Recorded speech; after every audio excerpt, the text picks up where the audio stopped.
गंगा, गोदावरी, कावेरी, तम्रपाणी, सिंधु, सरयू और नर्मदा, इन 7 नदियों को सप्तगंगा कहा गया है। समुद्र के तट का स्थान इससे भी 10 गुना पवित्र माना गया है और पर्वत के शिखर का प्रदेश समुद्र तट से भी 10 गुना पावन है। सबसे अधिक महत्व का वह स्थान जानना चाहिए जहां मन लग जाए। जहां तक देश का वर्णन हुआ, अब काल का तारतम्य बताया जाता है। सतयुग में यज्ञ, दान आदि कर्म पूर्ण फल देने वाले होते हैं, ऐसा जानना चाहिए। त्रेता युग में उसका 3/4 फल मिलता है। द्वापर में सदा आधे ही फल की प्राप्ति कही गई है।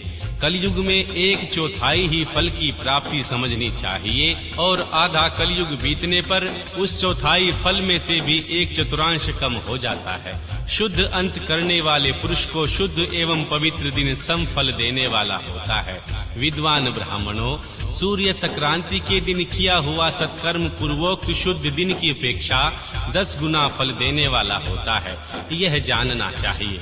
उससे भी 10 गुना अधिक उस कर्म का फल है जो विषुव नामक योग में किया जाता है। दक्षिणायन आरंभ होने के दिन अर्थात कर की संक्रांति में किए हुए पुण्य कर्म का महत्व विषुवसे से भी 10 गुना माना गया है। उससे भी 10 गुना मकर संक्रांति में और उससे भी 10 गुना चंद्र ग्रहण में किए हुए पुण्य का महत्व है। सूर्य ग्रहण का सबसे उत्तम फल है। उसमें किए गए पुण्य कर्म का फल चंद्र ग्रहण से भी अधिक और पूर्ण मात्रा में होता है।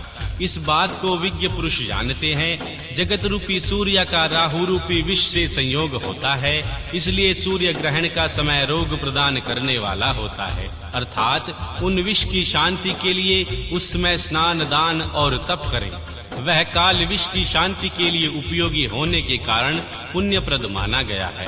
जन्म नक्षत्र के दिन वह व्रत की पूर्ति के दिन का समय सूर्य ग्रहण के समान ही समझा जाता है, परंतु महापुरुषों के संग का काल करोड़ों सूर्य ग्रहण के समान पावन है, ऐसा ज्ञानी पुरुष जानते मानते हैं। तपोनिष्ठ योगी और ज्ञाननिष्ठ यति ये पूजा के पात्र हैं, क्योंकि ये पापों के नाश में कारण होते हैं। जिसमें 24 लाख गायत्री का जाप कर लिया हो, वह ब्राह्मण भी पूजा का उत्तम पात्र है। वह संपूर्ण फलों और भोगों को देने में समर्थ है। जो पतन से तरण करता है अर्थात नरक में गिरने से बचाता है, उसके लिए इसी गुण के कारण शास्त्र में पात्र शब्द का प्रयोग होता है। वह दाता का पातक से त्राण करने के कारण पात्र कहलाता है। गायत्री अपने गायक का पतन से त्राण करती है, इसलिए वह गायत्री कहलाती है। जैसे इस लोक में जो धनहीन है वह दूसरों को धन नहीं देता, जो यहाँ धनवान है वही दूसरों को धन दे सकता है।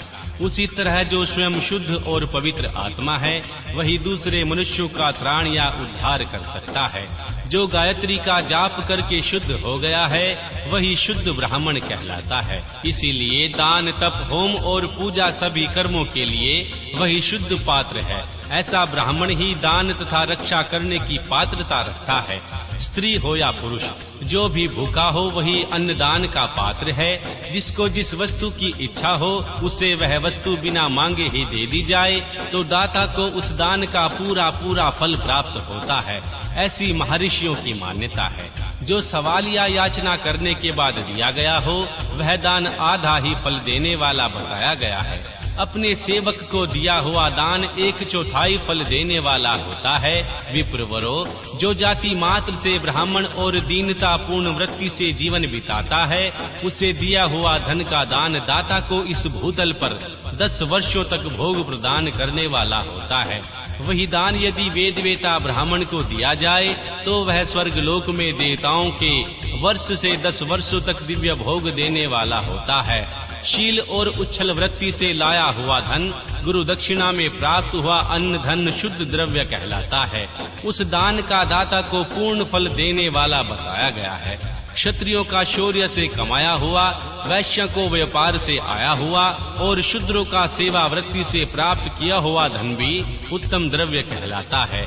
धर्म की इच्छा रखने वाली स्त्रियों को जो धन पिता और पति से मिला हुआ हो उसके लिए वह उत्तम द्रव्य है।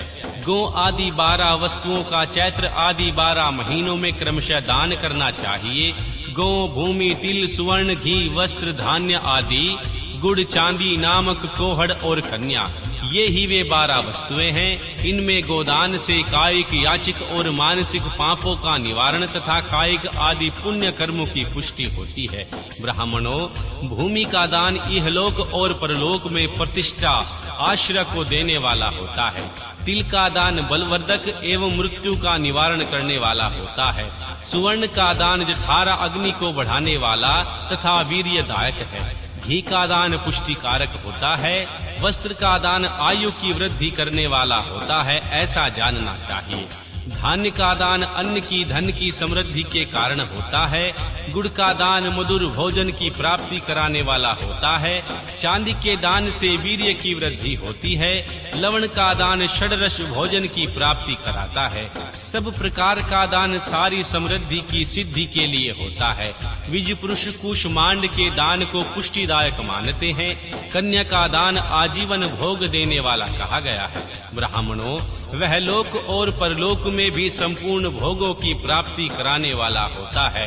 विद्वान पुरुष को चाहिए कि जिन वस्तुओं में श्रवण आदि इंद्रियों की तृप्ति होती है उनका सदा दान करे। श्रोत्र आदि 10 इंद्रियों के जो शब्द आदि 10 विषयक हैं उनका दान किया जाए तो वे भोगों की प्राप्ति कराने वाले होते हैं तथा दिशा आदि इंद्रियों देवताओं को संतुष्ट कराने वाला होता है। वेद और शास्त्र को गुरुमुख से ग्रहण करके गुरु के उपदेश से अथवा स्वयं ही बोध प्राप्त कराने वाला होता है। जो बुद्धि का या निश्चय होता है कि कर्मों का फल अवश्य मिलता है, इसी को उच्च कोटि की आस्तिकता कहते हैं। भाई बंधु बुद्धि या श्रद्धा होती है, वह कनिष्ठ श्रेणी की आस्तिकता होती है। जो सर्वथा दरिद्र हैं, उनके जिनके पास सभी वस्तुओं का अभाव है, यह वाणी अथवा कर्म शरीर द्वारा यजन करें। मंत्र, स्तोत्र और जप आदि को वाणी द्वारा किया गया यजन समझना चाहिए तथा तीर्थ यात्रा और व्रत आदि को विद्वान पुरुष शारीरिक यजन मानते हैं। जिस किसी भी उपाय से थोड़ा या बहुत देवता तर्पण बुद्धि से जो कुछ भी दिया अथवा किया जाए वह दान या सत्कर्म भोगों की प्राप्ति कराने में समर्थ होता है। तपस्या और दान ये कर्म मनुष्य को सदा करने चाहिए। ऐसे ग्रह का दान करना चाहिए जो अपने वर्ण, चमक दमक या सफाई और गुण सुविधा से सुशोभित हो। बुद्धिमान पुरुष देवताओं की तृप्ति के लिए जो कुछ देते हैं वह अतिशय मात्रा में और सब प्रकार के भोग प्रदान कराने वाला होता है। उस दान से विद्वान पुरुष इस लोक और परलोक में उत्तम जन्म और सदा सुलभ होने वाला भोग पाता है। ईश्वर पारायण बुद्धि से यज्ञ, दान आदि कर्म करके मनुष्य मोक्ष फल का भागी होता है। अध्याय 15।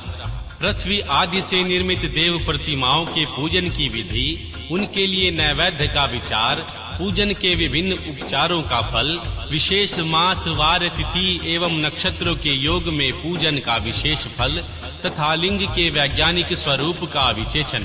ऋषियों ने कहा, साधु शिरोमणे, अब आप पार्थिव प्रतिमा की पूजा का विधान बताइए जिसमें समस्त अभिष्ट वस्तुओं को प्राप्ति होती है। श्री सूत जी बोले, महर्षियों, तुम लोगों ने बहुत उत्तम बात पूछी है। पार्थिव प्रतिमा का पूजन सदा संपूर्ण मनोरथों को देने वाला तथा दुख का तत्काल निवारण करने वाला होता है। मैं उनका वर्णन करता हूँ, तुम लोग ध्यान देकर सुनो। पृथ्वी आदि की बनी हुई देव प्रतिमाओं की पूजा इस भूतल पर अभिष्ट फलदायक मानी गई है। निश्चय ही उनमें पुरुषों का और स्त्रियों का भी अधिकार है।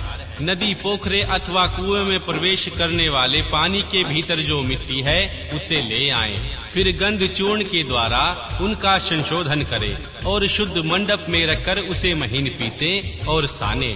इसके बाद हाथ से प्रतिमा बनाएं और दूध से उनका सुंदर संस्कार करें। इस प्रतिमा में अंग प्रत्यंग अच्छी तरह प्रकट हुए हो तथा वह सब प्रकार के अस्त्र शस्त्रों से संपन्न बनाई गई हो। तदंतर उसे पद्मा आसन पर स्थापित करके आदर पूर्वक उसका पूजन करे। श्री गणेश जी, सूर्य जी, श्री विष्णु जी और माँ दुर्गा और भगवान शिव की प्रतिमा का, शिव का एवं शिवलिंग के द्वारा जो सदा पूजन करना चाहिए। षोडशोपचार पूजा जनित फल की सिद्धि के लिए 16 उपचारों द्वारा पूजन करना चाहिए। पुष्प से प्रोक्षण और मंत्र पाठ पूर्वक अभिषेक करें। अगहनी के चावल से नैवेद्य तैयार करें। सारा नैवेद्य एवं कुंडव लगभग पाव भर का होना चाहिए। घर में पार्थिव पूजन के लिए एक कुंडव और बाहर किसी मनुष्य द्वारा स्थापित शिवलिंग के पूजन के लिए एक प्रस्थ सेर भर नैवेद्य तैयार करना चाहिए।